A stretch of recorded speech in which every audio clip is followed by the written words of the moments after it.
I was in a radio studio, live on air.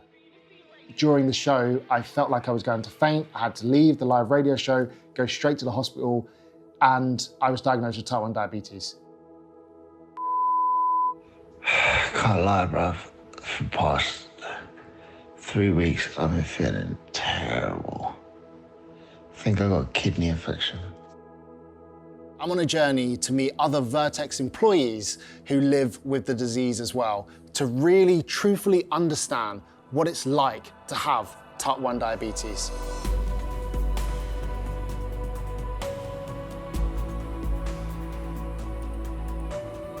So I woke up with paramedics standing over top of me. There was this level of, honestly, guilt and shame. I felt judged. I just feel like I beat myself up for a lot of it. All I want to do is curl up on the ground and cry about it.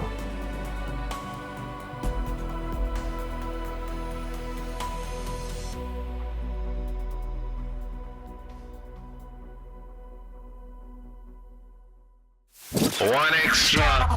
BBC Radio 1 Extras, Reece Parkinson here. Before life at Vertex, I worked for the BBC. I was on national music radio and would make travel programs as well, make documentaries, trying to do things at like 100 miles per hour. Just that mentality of hustle, hustle, hustle, hustle, hustle, hustle. That was where my mindset was. Me and a colleague at the BBC, we thought it'd be a good idea to make a documentary of me running an ultra marathon. Halfway through the doc, I started to have these symptoms. I was incredibly thirsty all the time. At night, I would go to the toilet like 13, 14 times. The worst point for me was my vision. I would walk home from work and things would look like they're moving around to the point I actually kind of like just scratched my eyes like, whoa. This carried on for like a month. So I knew something was up. I went to a doctor, did like a urine test, and literally like a couple hours after I did that, I got a phone call and the doctor was like, yeah, you need to get to the hospital ASAP. The problem was I was about to do a live radio show. So like an idiot, I'm gonna do my radio show. Halfway through the show, and this was live, I basically like almost fainted. I had to leave the studio. I said to my producer, I was like, yeah, this is really bad. And I went to the hospital and got the tests, and it's never a good sign when the nurse who takes your first test is like,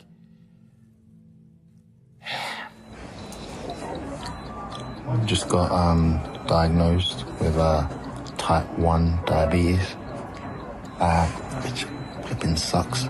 She explained it to me, and at that point, I kind of knew my life was about to change forever, essentially. You mentioned like your hustling that you led up to, and I noticed that within you. Tell me about like your childhood, how you grew up, what type of parenting you had, that sort of thing. Give me like how you came to be. I grew up in a place called Gravesend, which is just outside of London. It's in Kent.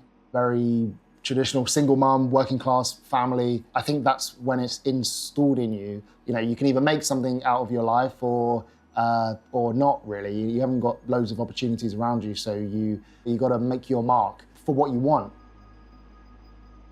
That's actually what got me into running as well, because it's the same mindset. It's that like, unless my legs fall off, like I'll still run. Even with the diagnosis, going to toilet 13, 14 times a night and my eyes being blurry and excessive thirst, instead of, you know, noticing that something's up, I was like, just carry on, which only made it worse when I was in a hospital and I had a DKA, so a diabetic ketoacidosis. A DKA is essentially your blood glucose levels are so high that it's dangerously high. So your body's not breaking down any of the sugars. So it blocks up a lot of your cells, and it can lead to, you dying essentially. So I had a DKA and I was kind of on like an insulin drip at the hospital and had to stay over until the next evening to make sure my glucose levels were in a state that they were in the normal range. I've never had something like that happen to me before. That kind of serious level of something's wrong with your body and things are never going to be the same.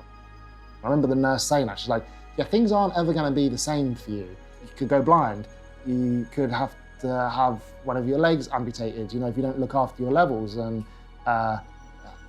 day before that, didn't expect any of that to happen. It made me feel much smaller, just very humbling. That then leads on to feeling almost, it's quite emasculating. I hated the idea of like relying on someone or something because it goes back to that, you just got to hustle.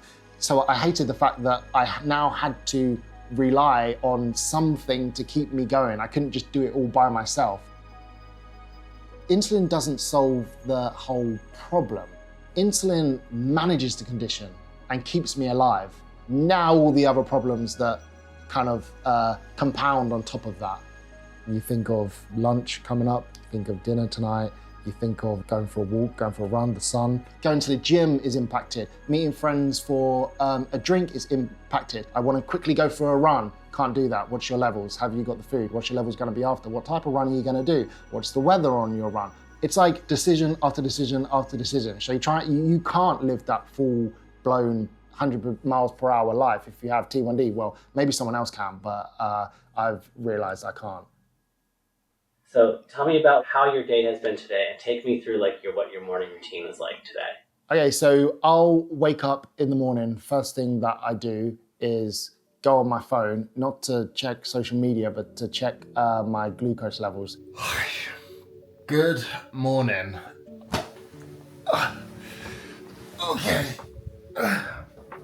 Your blood glucose levels are everything. I check it all the time. I need to know where I'm at. I need to know how my body is, really. I can feel them sometimes. I feel like I'm going low and I'm having a hypo.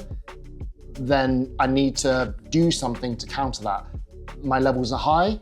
Well, that's going to impact XYZ. I'm not going to feel great. I'm going to be a bit snappy. I'm going to be a bit angry, agitated. Going to feel like I have a headache. So it's just constant.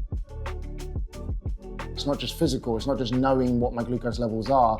That then affects you mentally. So if my glucose levels are low, I now know, I want to go for a run or start the day off the way I want to. Now I have to have this big fruit bowl and then my levels are going to spike again. Then it's not going to balance the run. So it's just annoying. If my glucose levels are high, then I'm in that predicament of, well, now I either take it down by insulin myself and then I have to wait 15, 20 minutes and then eat something.